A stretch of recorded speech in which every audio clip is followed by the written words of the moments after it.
Alors là, je viens de faire ma mise en eau. Je viens de mettre un petit peu d'eau dans les évacuations pour contrôler si tout allait bien. Alors j'ai aucune fuite sur mon échangeur. J'ai aucune fuite sur mes PVC. J'avais juste un petit suintement. Mais c'est parce que j'ai eu du mal à aller accéder là-haut avec les clés et puis serrer. Mais c'est réglé. Et donc maintenant, ce que je vais faire, c'est que je vais positionner mes sondes.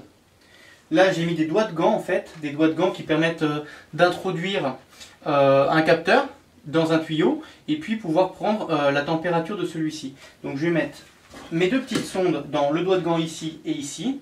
Et puis, bon, alors déjà, on voit que sur les deux thermomètres, on a un petit écart de 0,2 degrés.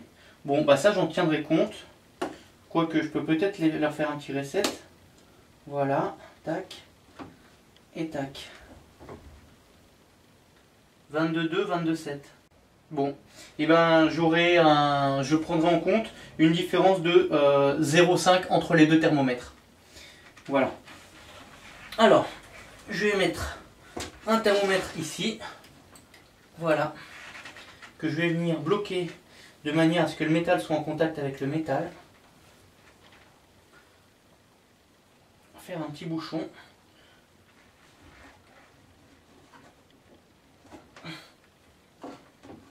Alors là, la température chute, ça veut dire qu'on est bien au contact de l'eau froide.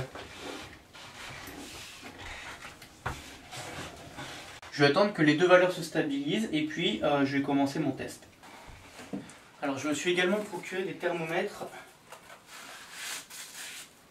comme ceci. Donc ceux-là, ils vont de moins 30 à plus 50 degrés. Et cette partie-là du thermomètre, je vais la plonger dans le siphon, dans la baignoire, ce qui permettra de voir la température à laquelle arrive l'eau dans le siphon. Bon, je vais leur refaire un reset. Tac, tac. 15,5, 17. On a 1,5 degré d'écart entre ces deux thermomètres. Bon, alors, mes températures se sont stabilisées et j'ai retrouvé l'écart que j'avais au début avec les deux thermomètres. J'ai 0,1, 0,2 degrés d'écart. Là, apparemment, la température de l'eau froide serait de 11,8, 11,9. Ce matin, j'avais 10,5. Ok, et ben maintenant, je vais procéder au test.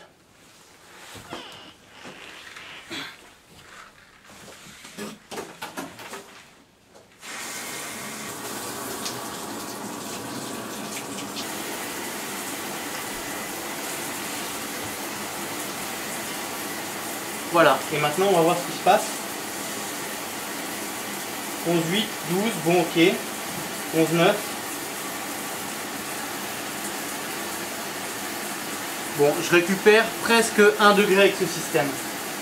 Pour le moment. Ça y est, 1 degré. 13 ici, 12 ici. 1,2 degré. 1,1. Je viens de passer les 1,3.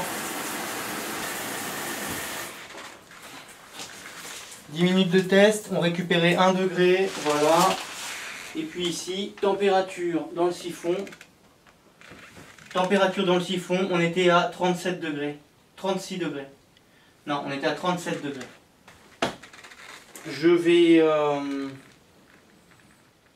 Je vais attendre que la température de ces deux thermomètres se restabilise. Et je vais voir, parce qu'un coup j'ai 0,2 d'écart, un coup j'ai 1,5 degré d'écart.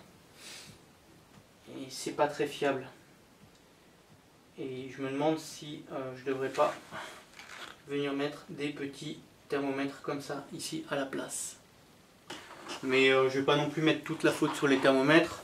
Ça fonctionnait pas vraiment. Enfin, il y avait de la récupération, mais c'était pas flagrant. Quand je touchais le tube bleu, je sentais quand même que le tube rouge était un petit peu plus chaud, mais vraiment très léger. Voilà. 1 degré, pas plus. Alors maintenant, quand je mettais ma main ici, Je sentais par contre là vraiment qu'on était froid.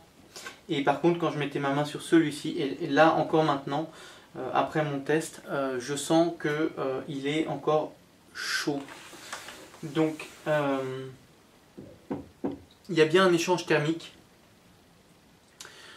Maintenant, le fait que je n'ai pas les résultats que j'attende, j'ai plusieurs hypothèses.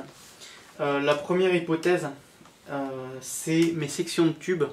C'est-à-dire que entre mon diamètre 40 et entre l'extérieur de mon diamètre 40 et l'intérieur de mon diamètre 50, il y a à peine 1 mm sur tout le tour.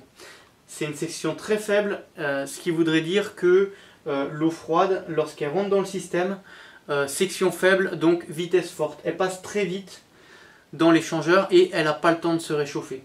Donc, première hypothèse, augmenter la section du tube extérieur. Deuxième hypothèse, le PVC pression est quand même très épais. Je ne sais pas si on peut le voir là sur le raccord, mais ça a quand même une certaine épaisseur.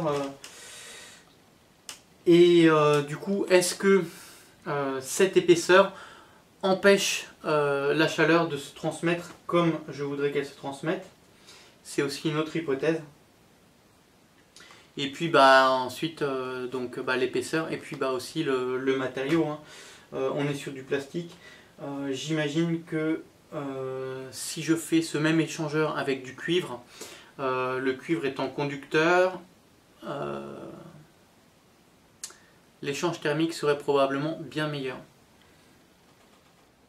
Non, et voilà, là je vois que mon système est à l'arrêt, donc les températures commencent à se rééquilibrer et je vais retrouver voilà, mes 0,2 degrés d'écart que j'avais au début. 0,2, 0,3.